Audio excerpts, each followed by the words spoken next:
ओवैसी तो बेचारा सटने के लिए शामिल ही था। इन लोगों ने ही डैमेज किया ना। इन लोग अगर उसको मिला लिए होते तो ये जो वोट बटा था वो इनके साथ जुड़ जाता। अगर चोरी या डकैती हो रही है तो इस पे कौन आंदोलन कर रहा है? आरजेडी का कितना लोग धरना पे बैठा हुआ है। कांग्रेस कुछ लोगों को बहुत बंधुआ के तौर पे समझती है, तो उसमें मुसलमान सबसे पहले आता है। फ्रेंडली फाइट के चक्कर में वो बंदर बांट हो गई। नमस्कार, आदाब, सत श्री अकाल। मैं हूं मनोज नारायण सिंह और आप देख रहे हैं मंथन टुडे। बिहार विधानसभा चुनाव 2025 के दंगल का परिणाम सामने आ गया है। एनडीए की भारी जीत हुई, महागठबंधन चारों खाने चित्त हो गया। हमारे साथ हैं राजनीतिक विशेषज्ञ हैं अशफाक रहमान जी। अशफाक रहमान जी, आपका बहुत बहुत स्वागत है। अगर जो है जिस तरह से कांग्रेस सीएम फेस घोषित नहीं कर रही थी, ये सीएम फेस की घोषणा महागठबंधन के लिए महंगा पड़ गया क्या?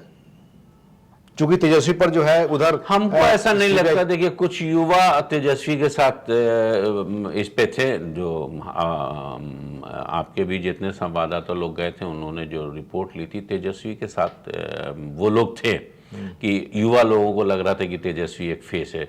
दूसरी चीज, इधर बीच में प्रशांत किशोर ने भी बहुत हल्ला कर दिया, 9वीं फेल।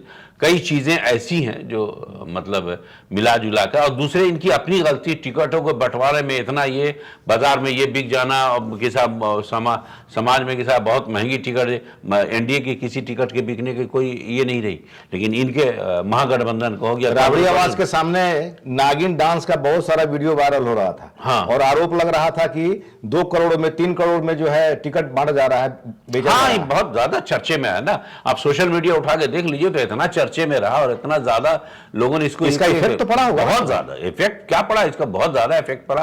और लोगों ने इस चीज से मतलब कहीं ना कहीं उनको लग गया।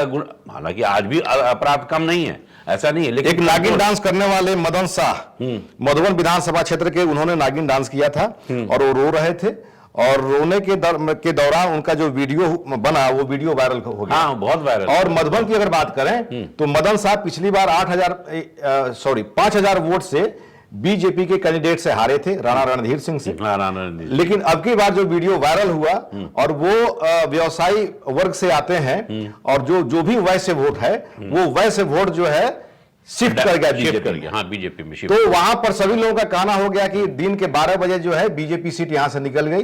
परिणाम भी वही आया, वहां से बीजेपी सीट निकल। परिणाम तो जो आना था वो सामने आ चुका, वो अपनी जगह पर है। एनडीए के जो जीत का है, नीतीश कुमार के काम की सराहना की गई।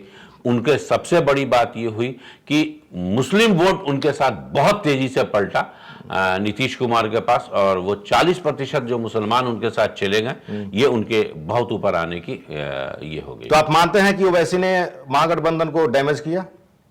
ओवैसी ने कहा डैमेज किया? ओवैसी का डैमेज इसमें माना ही नहीं जाएगा। ओवैसी तो बेचारा सटने के लिए शामिल ही था।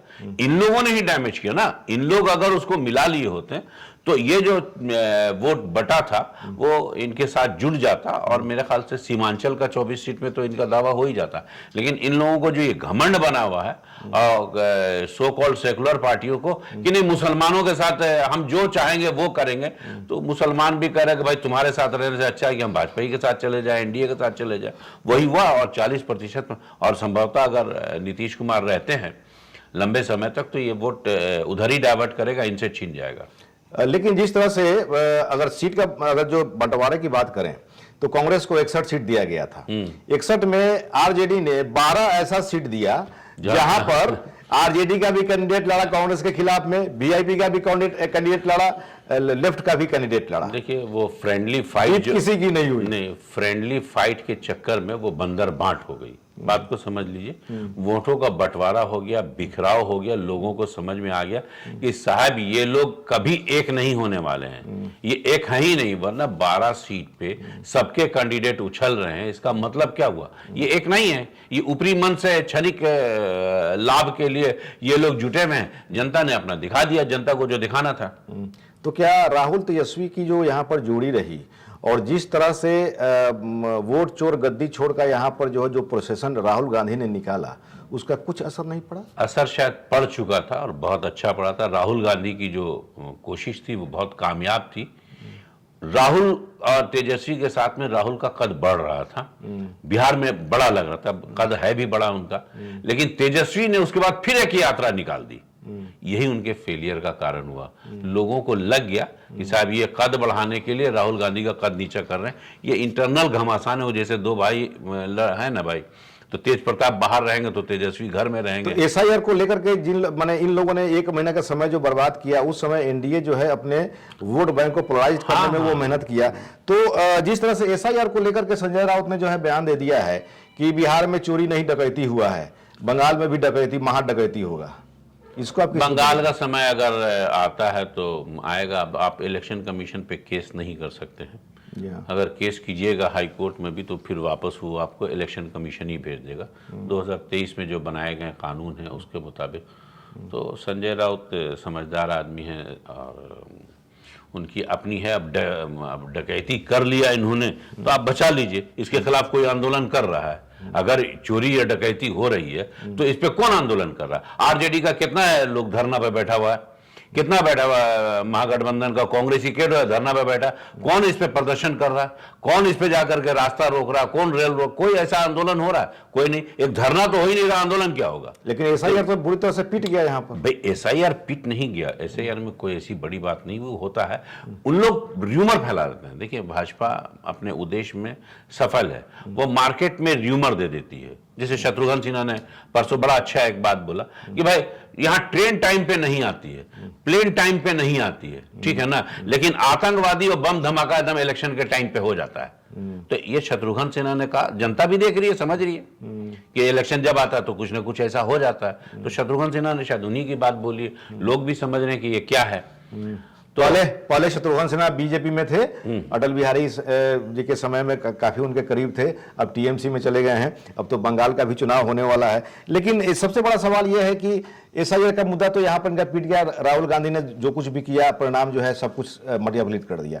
लेकिन सबसे बड़ा सवाल, क्या कांग्रेस का स्टैंड यहाँ पर हो पाएगा? कांग्रेस की नीति आप मान के चलिए वही है यहाँ पे जो आरजेडी के इशारे पे नाचते हैं। यहाँ के जितने भी पदाधिकारी हैं उन सबको आप देखिए तो दरबार कहाँ लगाते हैं, कहाँ वो अपने यहाँ बैठते हैं। इससे पहले जो अध्यक्ष थे तो इन्हीं की सेवा में लगे रहते थे, उनको अपने पुत्र को ही करना था। तो ये कुछ चीज़ें हैं जो हमको लगता है कि साहब आरजेडी जो कर रही है वही करेंगे। अगर इनको लगता है चोरी डकैती या व्हाट्सएवर जो भी, ये समीक्षा तक नहीं करेंगे कि हम हारे क्यों। ये लोग समीक्षा तक नहीं करेंगे कि हम हारे क्यों। और जब सत्ता में तो ये भाजपा या एनडीए से क्या मुकाबला करेंगे। हालांकि जो बिहार प्रदेश कमेटी है वो बहुत दिन से चाह रही है, पिछले चुनाव से 2020 का हमने जो है किया था कवरेज वगैरह, तो उस समय से जो है कह रही है आला कमान को कि हम लोग इंडिपेंडेंट चुनाव लड़ें। लेकिन इंडिपेंडेंट चुनाव जो है राहुल गांधी नहीं लड़ रहे हैं, उनको तेजस्वी से बहुत मोहब्बत है। मेरे ख्याल से यहाँ के लोग इंडिपेंडेंट नहीं कर रहे हैं, तेजस्वी यादव ये हिम्मत कर रहे हैं, यहाँ के लोग उसको काट दे रहे हैं। हमको तो यही लगता है, ऐसा नहीं है कि साहब ये अपने से कुछ कर लेंगे। और कांग्रेस अगर अकेले दम पे लड़ेगी तो शायद वो हिम्मत से आगे बढ़ जाएगी। अगर ऐसे देखना है तो केंद्र में भी जो आज भाजपा की सरकार बनी हुई है, और मेरा एक अलग मानना है कि भाजपा की सरकार उस समय तक केंद्र में बनी रहेगी जब तक कांग्रेस पार्टी के लोग चाहेंगे। जिस दिन कांग्रेस के लोग नहीं चाहेंगे तो ये छोटे नेतृत्व का, जैसे मान लिया एमआईएम को मिला लें देश भर में, पूरे देश का 20% मुसलमान तो इनके साथ हो जाएगा, कांग्रेस के साथ। ये उसको महत्व नहीं देंगे ना, चूंकि उनको लगेगा कि तो मेरा ही वोट बैंक। कांग्रेस कुछ लोगों को बहुत बंधुआ के तौर पे समझती है, तो उसमें मुसलमान सबसे पहले आता है। तो मतलब कि मुस्लिम के वोट बैंक पर राजनीति करेंगे लेकिन मुस्लिम को जगह, मुसलमान को अधिकार नहीं देंगे। अभी भी सामने आप देख लिए ना, आप ये 2025 में सबसे कम विधायक 10 या 11 जीत करके आए हैं। आप सोचिए ना, जादवों ने तो अपने आप को बचा के रखा है। अगर ये 14% हैं तो 243 में 28 तो जीत के आ ही गए। ठीक है, मुसलमान घट गए हैं किसी ना किसी इस सारे लड़ाई का ये। और भारत की राजनीति में एक मुख्य चीज अगर कोई है तो वो है मुसलमान, समझ गए। मुसलमान के बगैर यहाँ की कोई राजनीति, किसी भी पार्टी में जो राजनीति हो रही है, भाई प्रधानमंत्री, गृह मंत्री, सबके मुख से जो बात निकलती है वो बहुत स्पष्ट निकलती है। हिंदू मुस्लिम पाकिस्तान के अलावा और कोई मुद्दा तो है नहीं। धारा 370 हटा दिया तो फलाना हटा दिया। अरे कश्मीर में आपने क्या किया उसको छोड़ दिया, बिहार में क्या करेंगे उस पर बात की, इस पर बात नहीं करेंगे। अच्छा, अब ये बताइए कि महागठबंधन को राइज करने के लिए क्या करना पड़ेगा, या फिर बहुत मैंने चर्चा हो रही है कि महागठबंधन को उठना जो है बहुत मुश्किल होगा। देखिए एक बात समझ, अगर ये इस पे मंथन करते हैं, समीक्षा बैठक करते हैं, तो उसके बाद देखें कि उनकी कमी क्या थी। अगर उनका वोट बैंक माई समीकरण का M को समेट लेते हैं पुनः, साहनी उनके साथ आता है, साहनी को समेट लेते हैं, अपने यहाँ आदर देते हैं, तो सत्ता शायद इनको आने वाले कल को मिल जाए। वरना जो अभी बचे हैं, वो भी हो जाएंगे। लालू यादव की बात अलग थी, तेजस्वी की बात बहुत अलग है। 10,000 का जो फैक्टर था, 10,000 का जो बांटना जीविका दीदियों को, क्या ये कहीं इम्पैक्ट नहीं हाँ, ये बहुत बड़ा इम्पैक्ट पड़ गया था और काफ़ी महिलाओं ने बढ़ चढ़ के लिया है।